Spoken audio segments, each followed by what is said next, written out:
Então, boa tarde a todos. Vocês estão me ouvindo bem?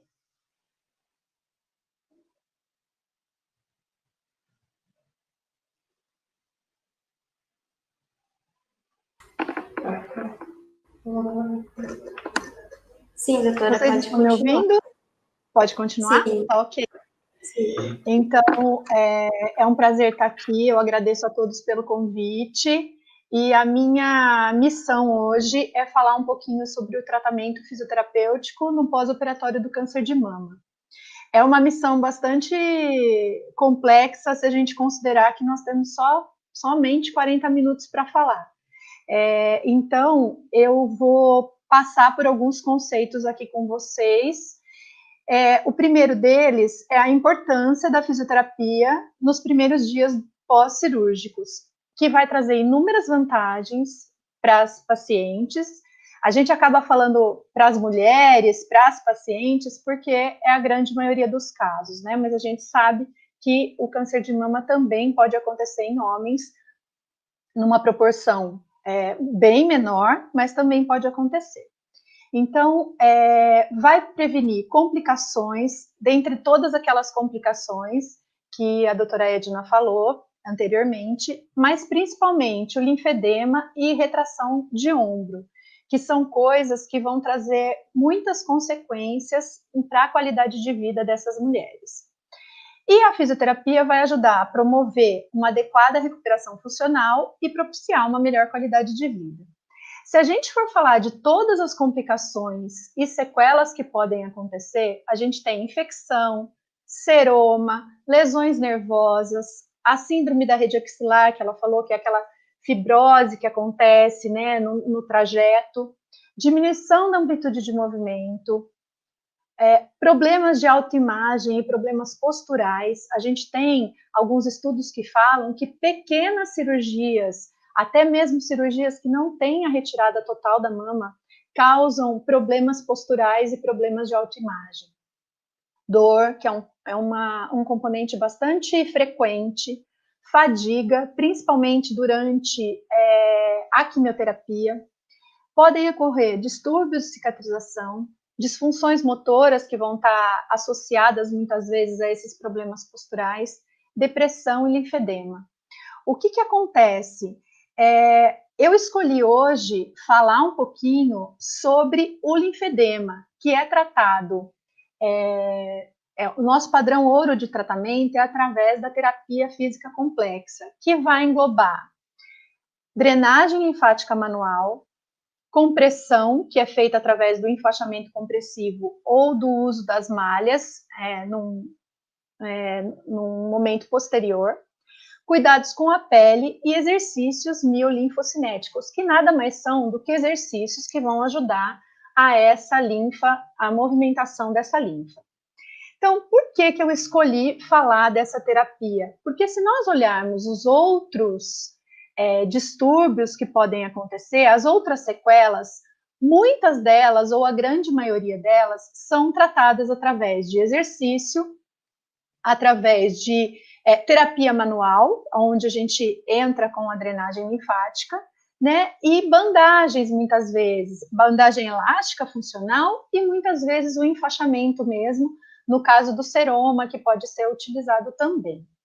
Eu vou falar um pouquinho mais para o final do tratamento com a acupuntura, que foi o meu projeto de doutorado, que já faz bastante tempo que eu fiz, mas que até hoje traz benefícios e traz frutos, né? Então eu vou falar um pouquinho sobre ele também. Então vamos começar falando dessa terapia física complexa, ou complexo descongestivo fisioterapêutico. Se vocês forem procurar, vocês vão encontrar várias nomenclaturas. Eu não coloquei aqui nenhuma referência, nenhum artigo como referência, porque a literatura é bem ampla e bem vasta com relação aos estudos que utilizam a terapia física complexa, tanto que ele já é considerado um padrão ouro de tratamento.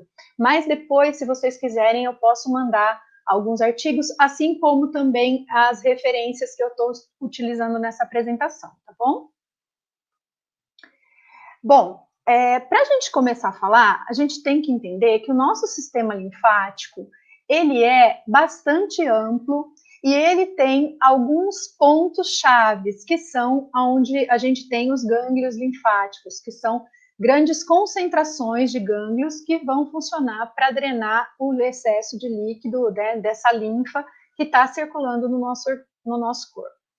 No caso do câncer de mama, as principais áreas que vão ser áreas que nós vamos nos atentar serão a região inguinal e a região axilar, tá certo? Nós temos também na região poplítea, na região anterior de cotovelo, supraclavicular, de pescoço, mas assim, no dia a dia, a gente se atenta mais aos gânglios inguinais e aos gânglios axilares.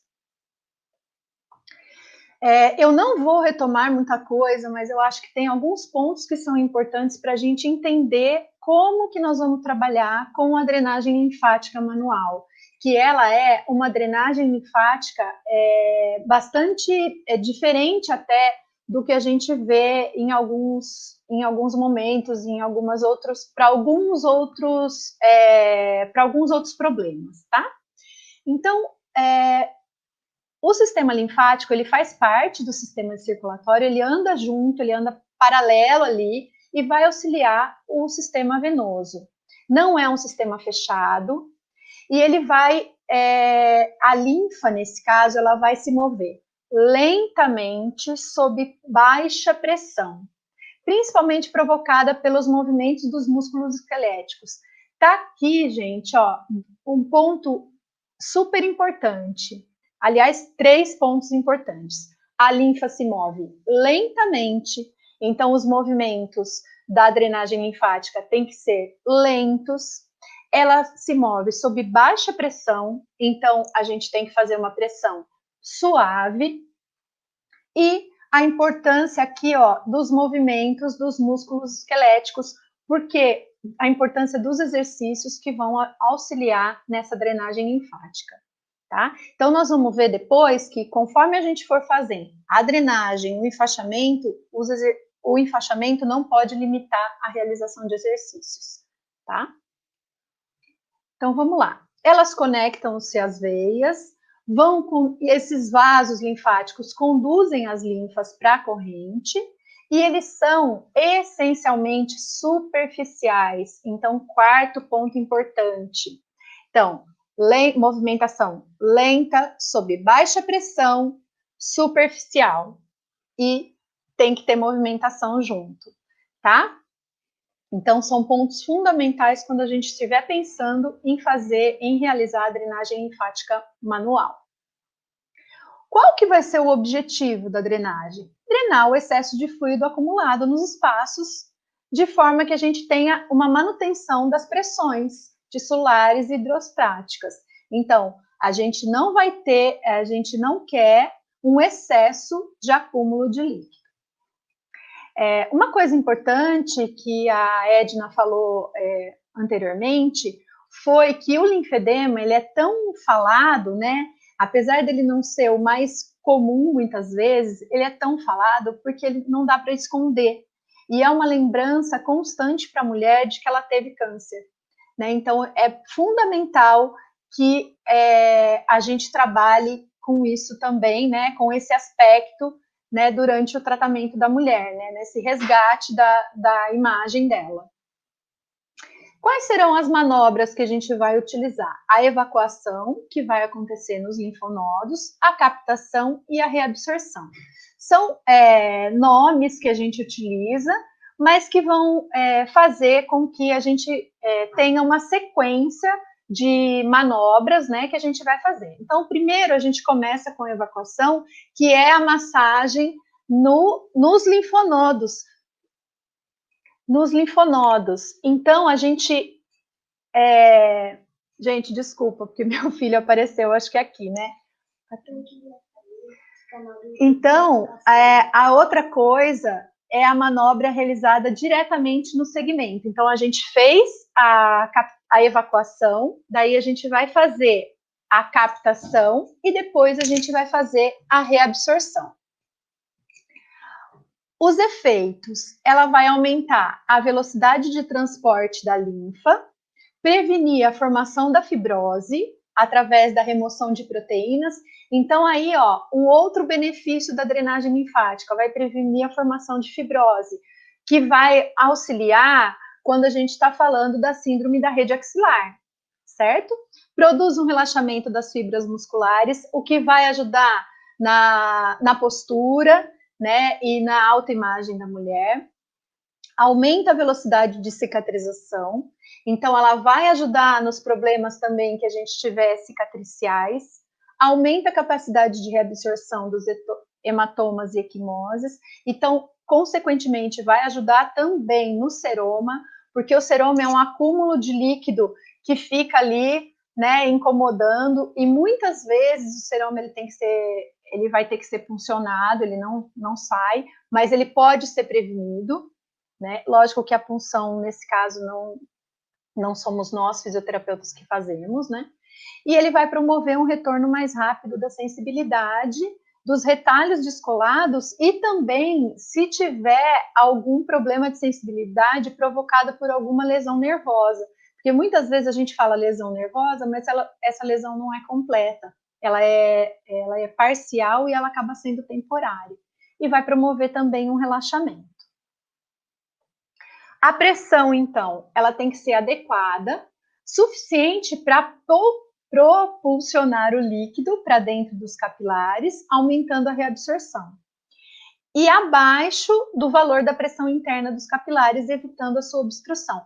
Então, a pressão ela não pode ser forte. Por quê? Porque a gente não pode correr o risco de colabar os capilares linfáticos, que são bastante sensíveis e, como a gente falou anteriormente, são superficiais, certo? A gente tem que ser uma pressão leve, para que induza o processo de reabsorção pelos linfáticos superficiais. Ritmo uniforme, regular e ininterrupto. Velocidade lenta. Gente, isso, assim, na prática, o que acontece? Quando eu vou dar curso de drenagem linfática, ou quando eu vou dar as aulas, né, que a gente tem a parte prática que infelizmente não dá para a gente ter, né? Nesse caso, é uma das coisas que os alunos e que as pessoas mais têm dificuldade. Então, a gente tem que fazer movimentação bem lenta, né? E eu até falo, até brinco, olha, coloca uma musiquinha de relaxamento, alguma coisa, para que você evite ficar conversando com o paciente durante a drenagem. Por quê? Não é porque é ruim conversar, não, é ótimo, até seria bom que a gente tivesse um tempo maior para conversar, mas é que a tendência quando a gente está conversando é a gente acelerar o movimento. Então eu sempre falo, olha, deixa o paciente lá relaxando, deitadinho, respirando, e você também vai se controlando para que você faça a movimentação lenta, tá? De 3 a 9 vezes em cada local.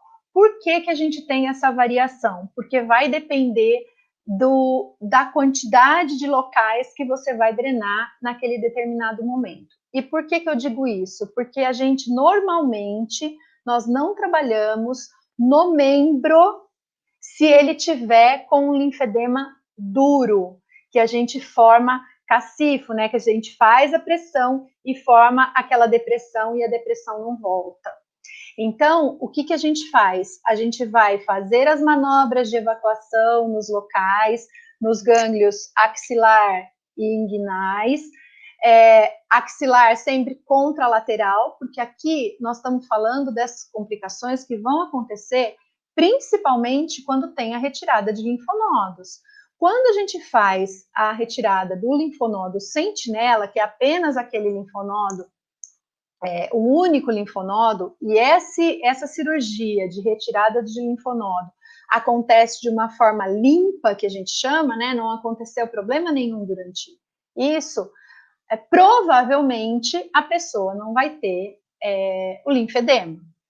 Se você for fazer uma drenagem linfática numa pessoa que fez retirada apenas de linfonodo sentinela, porque você pode fazer, porque ela pode ter numa frequência muito menor, mas pode acontecer, você pode drenar, né, fazer a manobra de evacuação na área que foi feita a cirurgia, na axila do homolateral à cirurgia. Mas se foi retirado o linfonodo, você vai fazer na axila contralateral. E somente você vai fazer essa drenagem no membro quando o membro estiver começando a amolecer.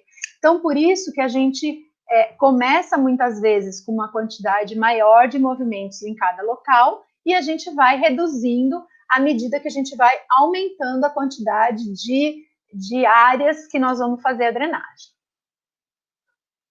Então, qual que é o caminho que a linfa vai percorrer? O sentido da linfa corporal. Então, o trajeto das manobras vai ter que seguir a anatomia, né? Através dos comunicantes que a gente tem. Então, se a gente tem a retirada aqui, mas o braço aqui, ele tá inchado, a gente tem que trazer para cá, não tem mais o gânglio, eu torço para cá, aí eu vou ter que levar para o outro lado.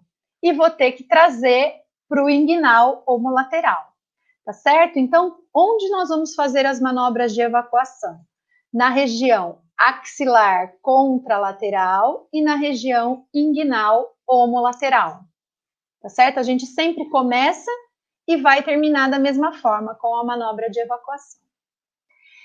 E como que nós vamos fazer? Deixa eu voltar aqui um pouquinho. Como que nós vamos fazer essa empurrada do líquido, né? A gente começa sempre proximal. Por quê? Se eu retirei o gânglio aqui e o meu braço está inchado, o que vai acontecer? É como se aqui eu tivesse entupido, né? Tivesse congestionado. Imagina uma estrada que tem lá um congestionamento.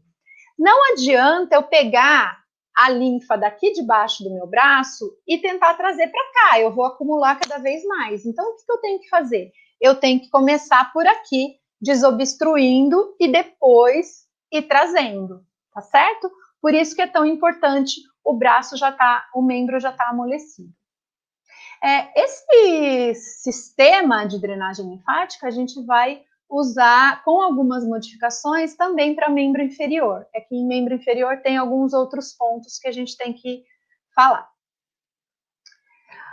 Qual que é o passo a passo, então, quando a gente vai fazer a terapia física complexa? A gente vai fazer uma hidratação do braço da pessoa. Desculpa, gente, volta a fita. A gente vai fazer a drenagem linfática, a gente sempre começa com a drenagem linfática, aí nós vamos hidratar esse membro, e aí a gente vai começar o processo de enfaixamento. O processo de enfaixamento, a gente chama de enfaixamento, mas ele tem dois tipos, né? O de contenção e de compressão. O de contenção é o que a gente faz o enfaixamento mesmo, com as ataduras, com compressões, e a compressão a gente faz com as braçadeiras e as luvas de compressão, e pode até acontecer a sobreposição de braçadeiras.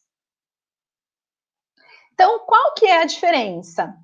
O de contenção, ele tem um efeito mais passivo. O de compressão, o efeito mais ativo. Aqui, ele requer um treinamento, e aqui não requer um treinamento. Só que aqui eu queria colocar uma observação importante. A gente fala que não requer um treinamento porque é o próprio paciente que vai colocar. Mas, gente, requer sim uma extrema e cautelosa orientação do paciente quando vai colocar a malha de compressão. Por quê? Porque muitas vezes o paciente tem muita dificuldade para colocar e ele acaba lesionando mais ainda vasinhos linfáticos e acaba machucando o braço e piorando o linfedema. Por isso é tão importante que ele seja orientado e que ele não utilize a malha de compressão num primeiro momento. A gente só vai indicar depois que esse linfedema já estiver controlado, tá certo? Então, a pressão de repouso é menor, aqui ela é maior, a pressão de trabalho aqui é maior, aqui é bem maior, né, do que aqui. Aqui a gente vai utilizar o enfaixamento, né, feito pelo fisioterapeuta, do início até a redução do linfedema. E aqui na compressão, na manutenção após a contenção. Ele tem um alto custo, porque ele é material e é o fisioterapeuta. Aqui, baixo custo, dependendo da marca. E aqui a durabilidade, que é de cerca de 50 lavagens na faixa, né, em cada faixa. E aqui limitada a 3 meses, com trocas frequentes. Mas isso é bem variável, né, depende do tipo de malha e do cuidado que o paciente vai ter na hora de lavar e tudo mais. Então, o enfaixamento, ele é fundamental. Então, quando a gente se propõe a fazer a terapia física complexa, a gente não vai poder pular nenhuma etapa. Então, eu fiz a drenagem, eu vou fazer um enfaixamento, tá certo? Ele vai ser sempre funcional, então ele deve permitir que eu realize os movimentos através de uma cinesioterapia orientada. A pressão maior vai ter que ser na distal, diminuindo ao se aproximar do membro, e ele vai tratar sintoma, não vai tratar causa. Então, eu não faço enfaixamento se eu não tenho linfedema. Eu posso fazer drenagem linfática para prevenir, mas eu não vou fazer o enfaixamento se eu não tenho linfedema. É uma coisa, assim, eu uso até um termo meio forte, mas assim, é um sofrimento desnecessário para o paciente. Porque se vocês já tiveram a oportunidade de enfaixar alguém, ou se vocês já foram enfaixados em alguma aula, ou já ouviram alguém enfaixado, é uma coisa bastante incômoda, né? Então, é só realmente se você tiver no período de tratamento do linfedema já instalado. Então, a ideia é a gente exercer uma pressão contrária às pressões internas, então restabelecendo o equilíbrio. Tem algumas contraindicações, né, que é insuficiência cardíaca, trombose, neuropatia periférica, algumas contraindicações relativas, então alergia ao material, distúrbio de sensibilidade. Distúrbio de sensibilidade por quê? Porque uma das orientações que nós vamos dar para o paciente quando ele estiver enfaixado é qualquer sintoma que você tiver, tá formigando meu dedo, eu tô sentindo, tira tudo. Uma coisa que muitas vezes o paciente faz, né, e que a gente tem que orientar antes para que ele já não faça começou a formigar o dedinho, ele desenfaixa só o dedinho. Não, porque senão ali o dedinho vai virar um monstrinho, né? Então, a gente sentiu alguma coisa, sentiu algum incômodo, tira tudo, tira todas as faixas, tira tudo. Tá? Então, tem alguns princípios que a gente vai ver. Qual que é a ideia? Que a tensão ela vai ser feita através do número de ataduras que nós vamos colocar. Então, a tensão na faixa, essas faixas elas não têm uma tensão muito grande, então a gente não vai fazer muita força para esticar a faixa. A gente vai aumentar o número de ataduras, tá? E quanto maior a circunferência do membro, e maior a largura da atadura, menor vai ser a pressão que a gente vai conseguir fazer. Então, a largura da atadura ela tem que ser proporcional ao local que a gente está enfaixando. Então, geralmente, a gente começa com ataduras menores, que a gente vai enfaixar a mão, né, os dedos, cada um dos dedos e a mão, e depois a gente aumenta a largura e conforme a gente vai sobrepondo as de cima, a gente coloca larguras maiores. Infelizmente, gente, é tão complicado falar sobre isso, né, sem uma parte prática, mas eu estou tentando ilustrar da melhor forma aqui para vocês.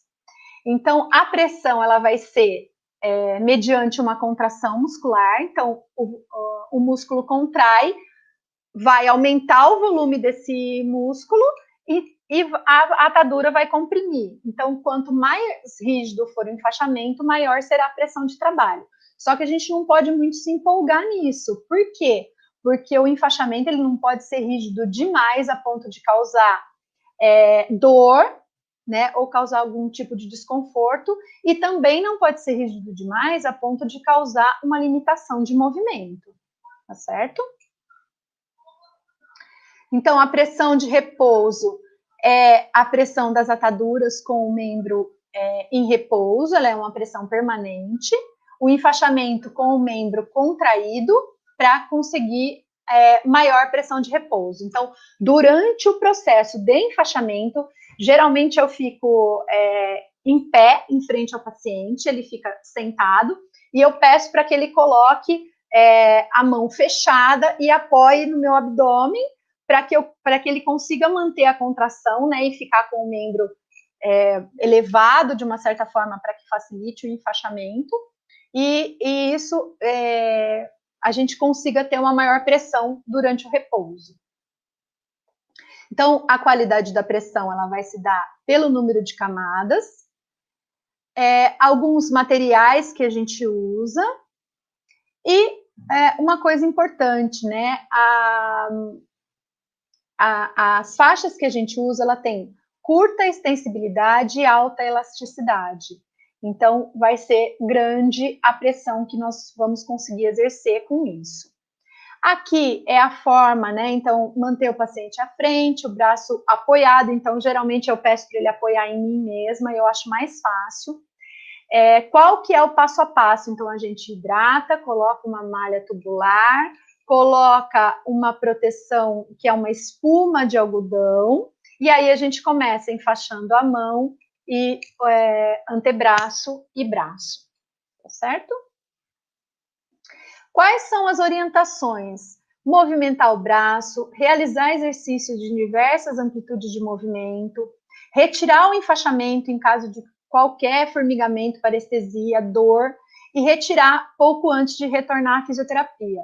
Por quê? Porque o nosso padrão ouro é de segunda a segunda. Aí é complicado, né? Porque o mundo ideal não é nada perto do que a gente tem no mundo real, né? Mas qual seria o ideal? Um tratamento de segunda a segunda. Então, o paciente vem, você faz a drenagem, hidrata, enfaixa, ele vai para casa. Amanhã, antes dele vir, uma hora e pouquinho antes dele vir, ele tira tudo, tira todas as faixas, toma seu banho, higieniza o braço, seca bem e vem para fazer a drenagem novamente. Então, seria isso, tá? Então, a gente tem diferentes classes de compressão. Ela não deve ser prescrita como primeira opção quando a gente está falando de meia e braçadeira. E o padrão ouro é que ela seja feita sob medida. Então, essa história de, comprei uma luva lá, uma braçadeira e estou usando. Não, ela deve ser feita de acordo com o tipo de linfedema que você teve, como que está seu braço, qual foi o tamanho que ele chegou. Então, tem uma série de contas ali que a gente tem que fazer para calcular qual é a melhor malha, tá? Falando um pouco dos exercícios, eu vou passar um pouquinho rápido, mas o que a gente tem, assim, até uns dias atrás, eu posso dizer assim, os exercícios, inicialmente, a partir do primeiro pós-operatório lá, do pós-operatório imediato, eles eram limitados a 90 graus de flexão de abdução de ombro, enquanto o paciente estivesse com dreno e com os pontos, para que a gente evite formação de seroma, tudo, onde eles não observaram diferenças entre pessoas que foram limitadas a 90 graus e pessoas que já tiveram o exercício livre liberado. Então, não observaram problemas de seroma e de deiscência maior nesses casos. E agora, o INCA também, esse semestre, o INCA mudou, eu fiquei sabendo através da Anke Bergman, né, que é coordenadora lá do INCA, que eles mudaram também as orientações deles, porque eles fizeram um estudo grande também e viram que a movimentação ela pode ser liberada a partir do primeiro pós-operatório. Mas quando a gente fala movimentação livre, não é que você vai mandar a pessoa fazer movimentação de 180 graus, não. Ela vai fazer a movimentação até o limite dela, tá? Então, ela vai fazer até o movimento que ela não sente dor, que ela não sente um incômodo maior e que ela sente segura para fazer essa movimentação. Então, um outro estudo que a gente tem aqui foi que, apesar das orientações pós-operatórias surtirem efeito, a intervenção fisioterapêutica acelera em 3 vezes a retomada da amplitude normal de movimento dos membros. Então, é fundamental que os exercícios sejam orientados pelo fisioterapeuta, tá? Lógico, normalmente a gente faz um manual, a gente orienta o paciente a fazer em casa, mas é fundamental que ele tenha esse acompanhamento também do fisioterapeuta. E durante quanto tempo? Depois de quanto tempo eu posso ter linfedema? Gente, eu brinco assim, que é um filho que você vai carregar para o resto da vida, o seu braço lá, homolateral à cirurgia, né? Então, o linfedema, ele pode aparecer, a gente tem estudos que falam que o linfedema, depois de 10 anos, tem uma incidência de quase 50%, né, das pessoas, enquanto o linfedema, logo após a incidência de linfedema, né, ela vai até uns 30% mais ou menos, né? Então aumenta muito a incidência a partir dos 10 anos de cirurgia. E ele pode acontecer sem você saber, né, entender muito o porquê. Eu tive uma paciente que a gente estava fazendo acompanhamento, ela não tinha linfedema, ela fazia drenagem lá na universidade, né, na USE, lá na Unidade de Saúde Escola, e ela, de um dia para o outro, ela apareceu com a mão inchada. E a gente foi perguntar para ela, ela falou que o filho derrubou um brinquedo embaixo da cama, ela foi apoiar com o braço, né, embaixo da cama para olhar, e a mão já começou a inchar depois disso. Então, muito provavelmente, ela tinha um linfedema já subclínico, e isso se manifestou depois, né, com o linfedema mais visível. Uma coisa fundamental para a gente que vai atender essas pacientes é já entender que se a paciente chegou reclamando que ela está sentindo o braço inchado, mesmo que a gente faça a avaliação e veja que o braço, como medida, né, não está inchado, a gente já tem que acender uma luzinha de alerta ali. Por quê? Porque a gente já pode ter um linfedema subclínico, tá certo? Eu vou falar agora bem rapidinho, eu já estou terminando, porque acho que o meu tempo já está quase, né? Sobre o trabalho que eu fiz com acupuntura. Então, o meu doutorado foi feito em 2005, eu sou formada em 1997, então, daí, o meu doutorado eu terminei em 2005, e eu fiz com acupuntura para os tratamentos das sequelas pós-cirúrgicas do câncer de mama. Qual que, né, era o nosso objetivo principal? Dor, limitação de movimento e linfedema. Então, eu vou mostrar aqui para vocês alguns dos resultados que a gente teve. A acupuntura na medicina tradicional chinesa, né, ela é uma técnica utilizada praticamente para tudo, mas no Ocidente a gente tem principalmente para alívio da dor, né? E a gente, até o momento que eu fiz o meu doutorado, a gente não tinha artigos que falassem sobre a acupuntura especificamente para sequelas de pós-operatório de câncer de mama. Eu encontrei um só que falava no pós-operatório ginecológico, tá? Com dissecção de nódulos linfáticos. Então, a gente resolveu fazer. Uma das orientações que a gente dava, e que agora também já está mudando, não fazer nenhuma punção, nada, né? Não tomar injeção, nem nada no braço homolateral à cirurgia. Então, a gente nós optamos por fazer a acupuntura no membro contralateral, em alguns pontos do abdômen e nas pernas, nos membros inferiores. Depois, se vocês quiserem, deixa eu voltar aqui. Depois, se vocês quiserem, ó, tem aqui os 2 artigos, e nos 2 artigos eu mostro os pontos que eu utilizei, tá? Eu só não coloquei aqui para a gente não se estender tanto. Então, nós utilizamos esses pontos. Qual que foi a ideia? Foi a gente se precaver, porque o que acontece?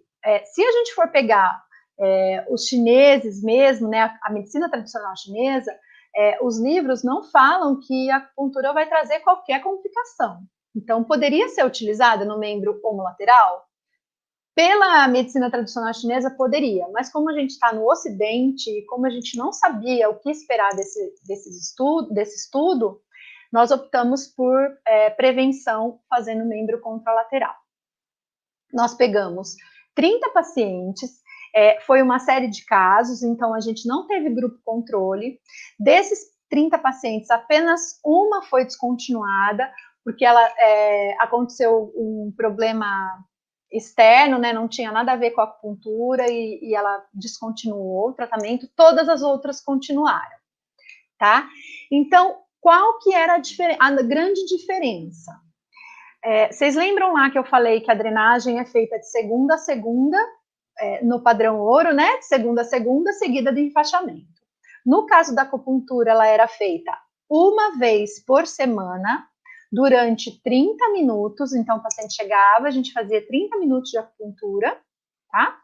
E não fazia mais nada, nem enfaixamento, nem exercício, ela fazia as coisas que ela estava acostumada a fazer, mas ela não poderia estar com outro tipo de tratamento específico para o pós-cirúrgico do câncer de mama, tá certo? Então, a gente fez durante 6 meses o acompanhamento dessas pacientes, né, o tratamento dessas pacientes. Então, nós vamos ver aqui, ó, essa paciente, ela foi a primeira, sim, que eu comecei a tratar, foi no primeiro dia. A impressão que dá, né, com o braço dela é que ela tinha uma restrição tão grande de movimento que parece que um braço limitava o outro. Então, ela falava que ela sentia muita dor, ela não fez cirurgia bilateral, ela fez uma cirurgia só de um lado, né? E aqui, 6 meses após o tratamento. Então, amplitude totalmente restabelecida. Aqui a gente tem um linfedema antes e o linfedema 6 meses após. Então, aqui, a cor, gente, é porque na época que eu fiz, né, a gente nem tinha celular que tirava foto desse jeito que vocês fazem hoje. Então, por isso que eu não tenho tantas fotos, eu tenho algumas fotos de alguns momentos, né? Então, aqui vocês podem ver, ó, uma grande diferença, né, aqui nessa região também, e se a gente considerar que a gente não enfaixava, que a gente não drenava, que era só 30 minutos, uma vez por semana, então teve um ganho bastante bom. Aqui, essa paciente, ela tinha 92 anos no momento do meu projeto. Essa mão, ela era totalmente não funcional. Esse dedo tinha 17 centímetros de circunferência e ela não conseguia fazer nada com a mão. Ela me disse que ela operou em 1975 e que ela foi colher algodão e quando ela voltou o braço estava desse tamanho. E aí, no final, a gente já tem aqui, ó, uma boa hidratação do membro. A gente tem alguns sulcos que se formaram, né, que mostra que o linfedema estava regredindo. E a mão começou a ficar funcional. Então, ela estava super feliz que ela já conseguia... Olha aqui do lado, gente, a diferença, ó. E ela estava super feliz que ela já conseguia molhar as plantas do jardim dela e tudo. E até fazer umas artes, né, que não são muito indicadas, mas que não dá, né, gente? Ela viveu tanto tempo sem esse braço, sem esse bração, como ela mesma chamava, né? Trabalhar, então, para ela foi super importante ter essa funcionalidade de volta. Ó, fazendo aqui o movimento de preensão.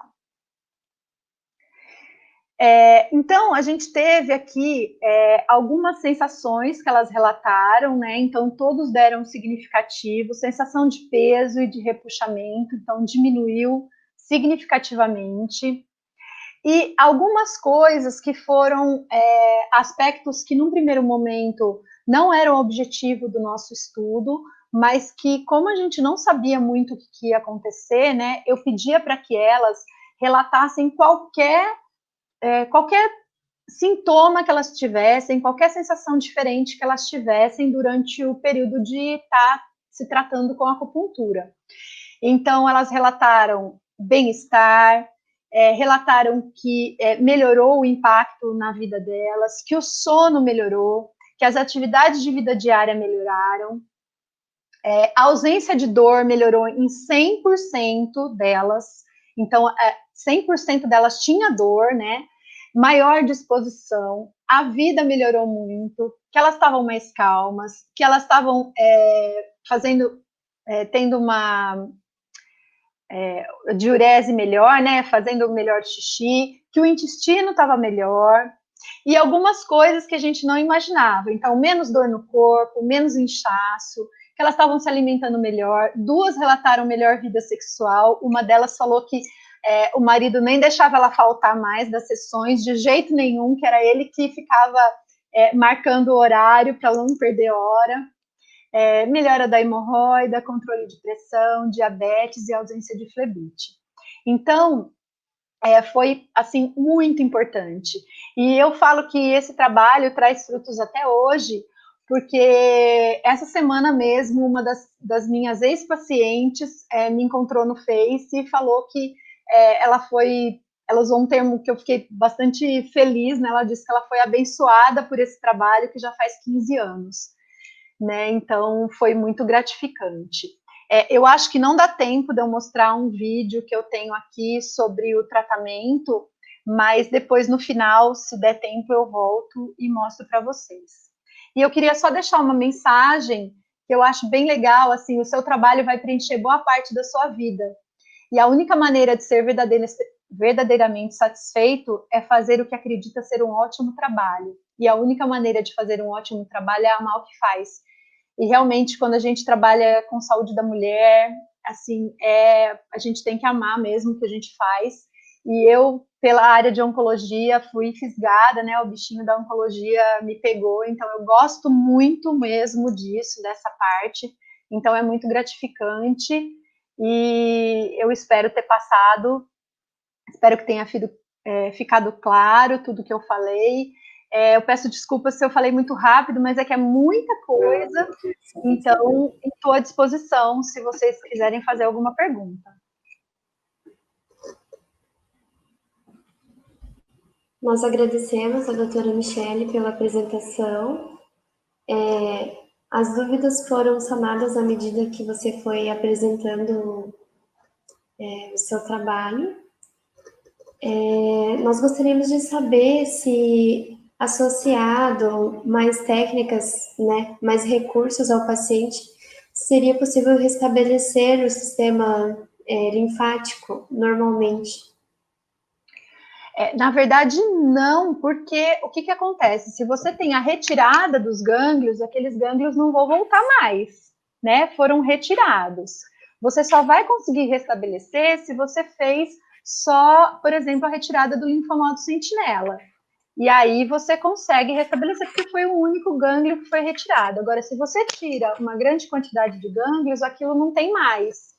Então, você não vai conseguir restabelecer o que era. Por isso que a gente fala que tem que cuidar desse braço para sempre, tá?